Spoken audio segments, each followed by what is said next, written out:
ঝাঁটাটা? 2-3 দিন আগে কিনে এনেছে। কি করলি তুই? ওটা কি করেছিস? কিরে কি করেছিস বল তুই? এটা কি করেছিস? ওটা নতুন ঝাঁটাটা ওটা খাওয়ার জিনিস? ওটা কি খাওয়ার জিনিস? কি করলি? এতগুলো টাকা দিয়ে নতুন একটা ঝাঁটা কিনে এনেছে, খেয়ে নিয়েছিস? বমি কর এবার, এবার বমি করবি, বুঝতে পারছি বমি করবি, এবার কর বমি কর, বমি করলে বমি কর, তুলে কাচি খাবো তো কাজকে।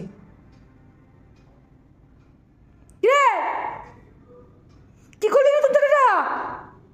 সবই বাসনগুলো পড়েছে, বাসনগুলো মাছ দেখেছি, ও এইদিকে ঘরটা ঝাড় দেবো বলে ঝাঁটাটা আমি রেখেছি এনে। ব্যালকনি থেকে ধরতে পারিস না, এখন ব্যালকনি থেকে যেই এনে রেখেছি, এখন তুই ওই ঝাঁটাটা নষ্ট করে ফেললি। কিরে কি করলি সেটা? কি করেছিস বল? কি করলি ঝাঁটাটা? যেই কিনে বলেছি পালিয়ে গেছিস না? কি করলি?